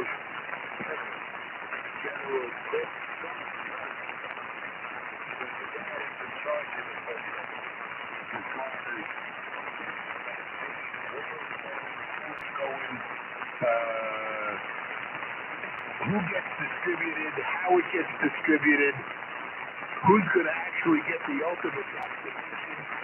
If Rob gets a vaccination, they'll be able to trace the vial that the serum came from your vaccination to the exact vial. They'll know exactly what vial of serum that your specific vaccination was given from. Aside from everything else this guy is doing, alcohol swabs, you just don't have the hypodermic needles, and there's all sorts of other stuff that has to hook up with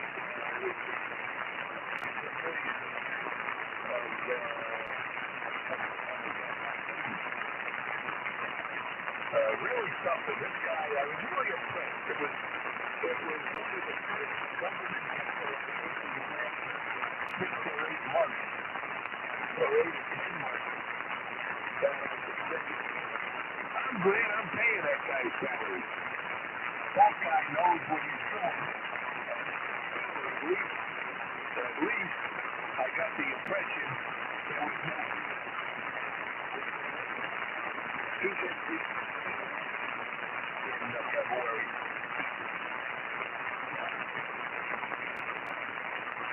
I think I would wait. Here so far, I'm not listening to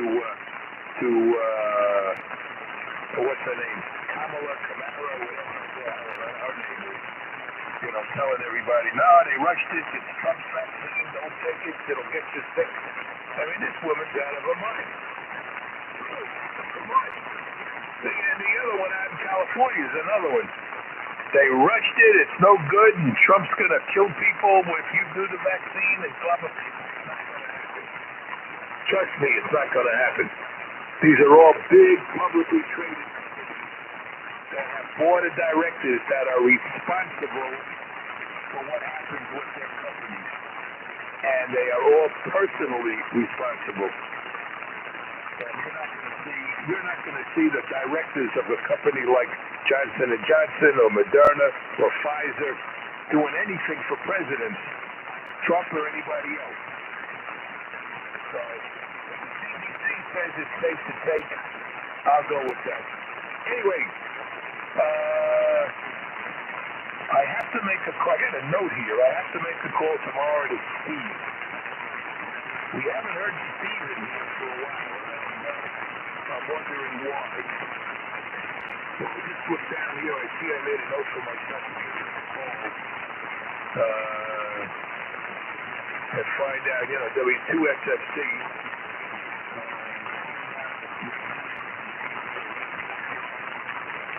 He should be on the radio. I know the boat he usually fishes from. He's not fishing, I don't think, because I don't think the boat is going. I think the boat's going to go right up there in the water. And but I'll look into that tomorrow. K1SR, W2FID. Okay, very, very good. W2FID, K1SR here.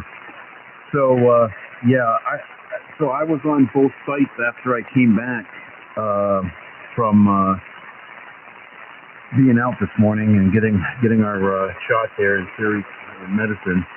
And I was on the Pfizer site, and yesterday it says yesterday that they requested.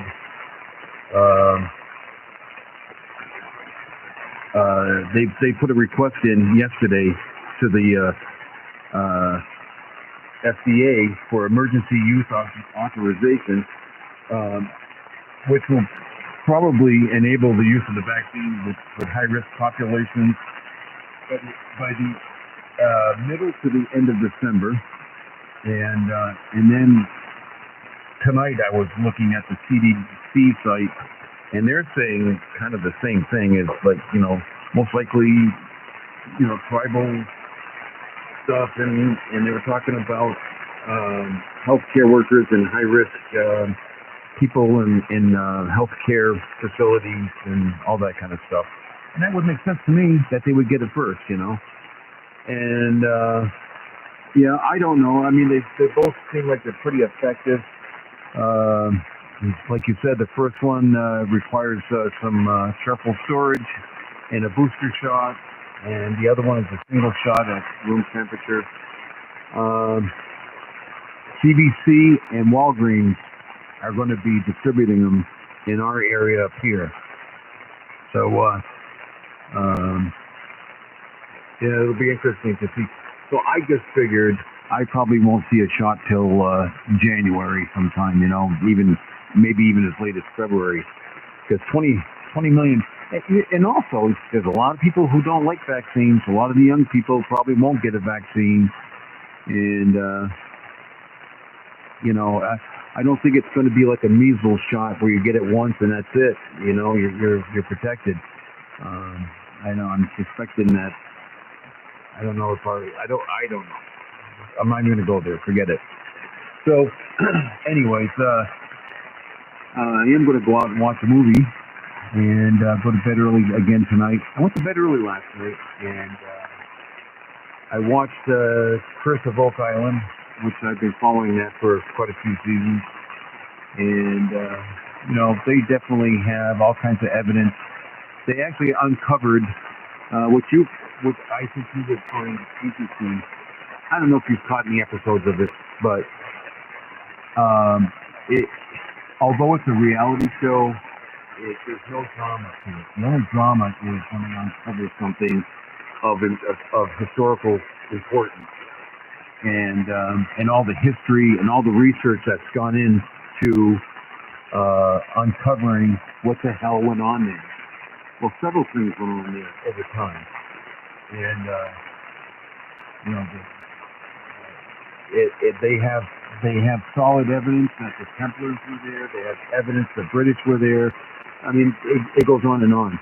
But they uncovered a pine tar. I forgot what they call it. But it's where they make pine tar, and which is used on ships or was used for ships for waterproofing. But they believe the way that this was set up, it was a real long-term fire pit that was used for tunnels, where they're below, quite a few feet down. And they found tunnels. They found the tunnels. They have uncovered human remains all the way back. Some people, some of the bones were from the Middle East, and it could have been, who knows? It could have been slaves from the Middle East that the Templars brought back. I don't know, but they're getting really close to really unloading a bunch of stuff. All the pickaxes and iron and the wood, the way wood is cut, puts things in the all the way back to the late 1600s, all the way up to the late 1700s. So it's going to be interesting to see what they unearth. And you know, I don't know if they're going to find Spanish treasure. Are they going to find? Are they going to find some of the? I'm calling it treasure, but you know, historical artifacts and documents that the Templars brought over from some of the Crusades. You know that, and of course, you know, the French king there. He pretty much had them all. Not all of them, but a lot of them were either imprisoned or executed. But some of them, they had ships and they had friends all over the place. And you know, I mean, they're kind of credited with early banking systems and all kinds of stuff like that. But I find it amazing. It's very intriguing, and I find it interesting. Anyway, I'm going to say 73. And yeah, I knew, like I said, I knew Pat most likely would not be on tonight. And but I thought we'd have some company, but that was okay. I enjoyed this very, very much. I'll be on tomorrow night. I'll get all set up down there, and I'll be on tomorrow night. So I'll let you wrap it up, and then we'll call it a night here. W2FID. This is K1SR. Okay. K1SR, W2FID. You're burning. Very good. Very good, yeah. We'll, what's going to happen? We'll get approval first. We'll get who's on the list to get the injection first. And by the way, the Moderna, it's not, they don't store it at room temperature. As far as I know, it still has to be refrigerated, just like the flu vaccine. I guess most vaccines have to be refrigerated, but you don't need whatever 60 below. That seemed to be one of the biggest problems that this General Perna faced, to find companies that could manufacture the freezing apparatus to not only store the stuff, but to keep it fresh when it left Pfizer's manufacturing facility to transport them before they get into the pharmacies and or the hospitals. Here it looks like, again, you saw it on, you picked it up on the it looks like here it's going to be distributed at CVS and Walgreens, and there was one other, I forget now which one it was, but that looks like what do they call it, community distribution at those drug chains. And of course there will be a certain supply, particularly in the rural areas, at hospitals, particularly for the Pfizer vaccine. Because the Pfizer vaccine, these freezing units, from what I've seen of them, and they did show a picture of on the news this evening, they're pretty good size.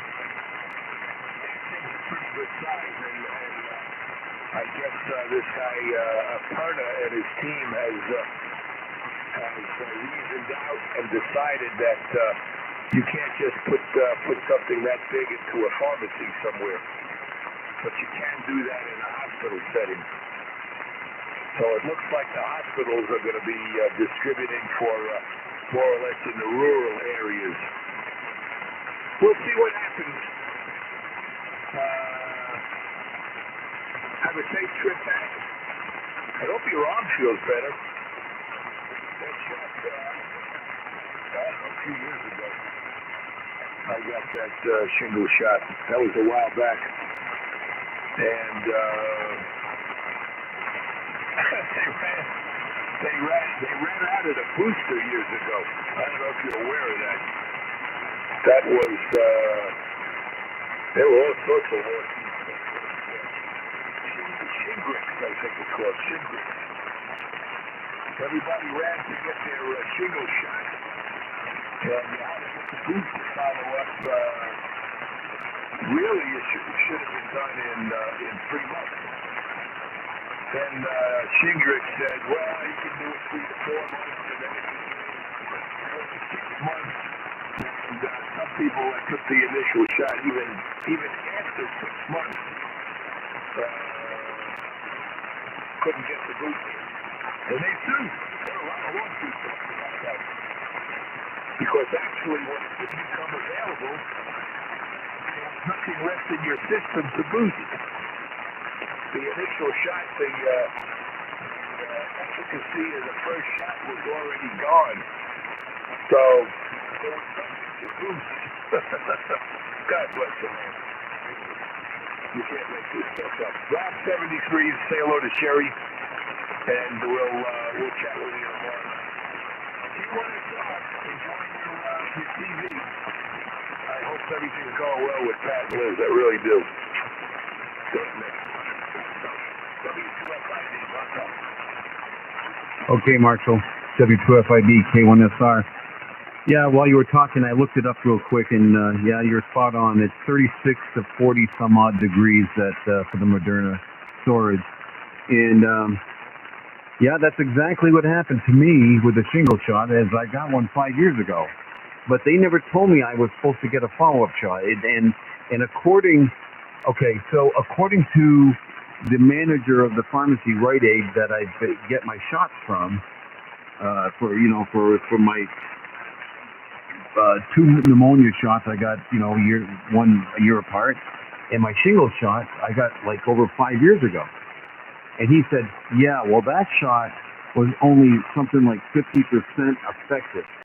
He says the new shots that came out have a booster shot associated with it, and you have to get that within 2 to 6 months period.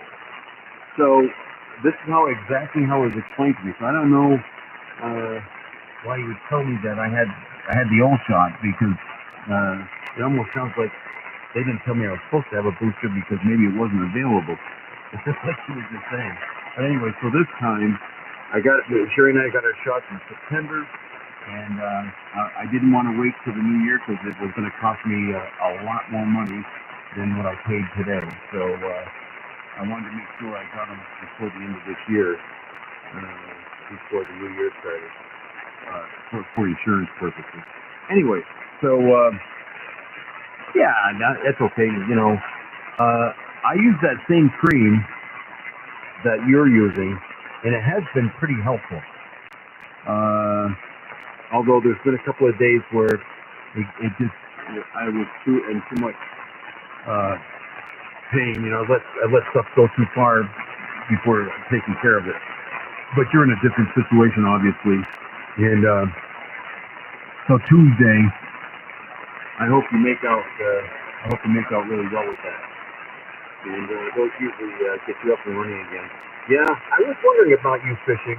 I was wondering about that because you had gone out a few times there, kind of back to back, and you had that hell of a great day. And then the next day, you still had a good day, and you had a few decent days since. But that day that Jim was out there in the boat and you were on shore, man, it was like I could hear the excitement in your voice. Holy mackerel. And I can only imagine what it was like, Anyways, yeah, you and Renee have a really, really good night. And, I was thinking about some cartoons, Marshall, that I could, gin up for a powered snow shovel. Yeah, I was thinking all kinds of stuff for you to send send to you to show Renee. Anyways, yeah, have a good night, and we'll be on tomorrow night. So with that, I'll say 73, and I'm going to go QRT. So W2FID, K1SR, going QRT. Good night, Marshall.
minute,